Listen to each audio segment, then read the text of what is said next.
Kayegerra rulata ishetti cabsulata hunduma obsaan ture wareegamna jaalu baay'ee garana mure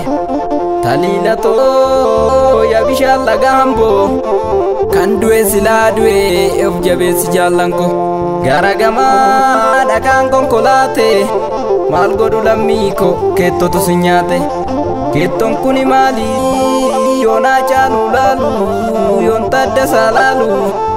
yoona garii laalu yoona bisa laalu yoon laggasa laalu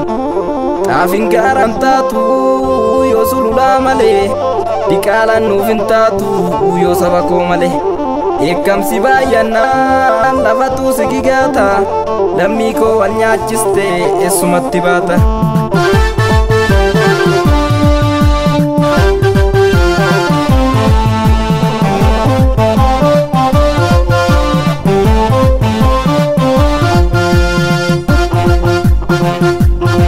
Gale dubinu galera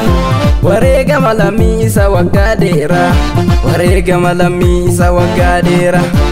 bishoromiya ganuma Kenya damagi kero malititenya yeron kanuma Kenya lencha tu halawo kisa hormatu badabu kisa dina shimalango gombisa garbumma kale kana meduba tambisa tani lafanadu korma lafahada yom te ganada dina olutaltu kanasi se jaba bega tu mamake gombisi amake gantu nuti dare kerrontole jedare dunya achufte manaftanya farduma Kenya kore akanu fana ore arre nufe biya kan Kenya timore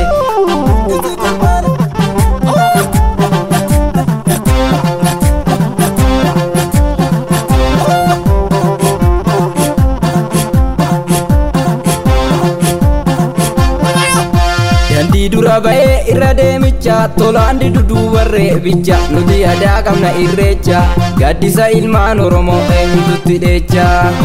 entu suqa durte malanu ragulte sena binensa adarte kan darbe dagatte diga kero awalte uftilmo tokko hunda dabera jallanko chunkurfamte gabosona tokkadera obsangu yaega kanu gafi gugufate nigu kamarate male faya wada hindigu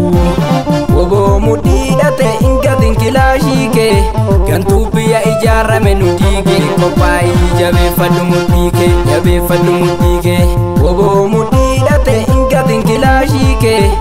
waruma harren nufe bulen ratichake hinorgata ojake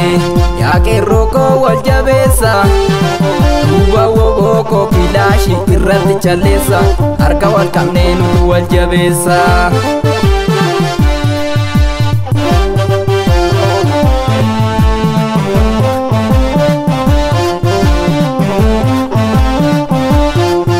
kolfa sabako inyaru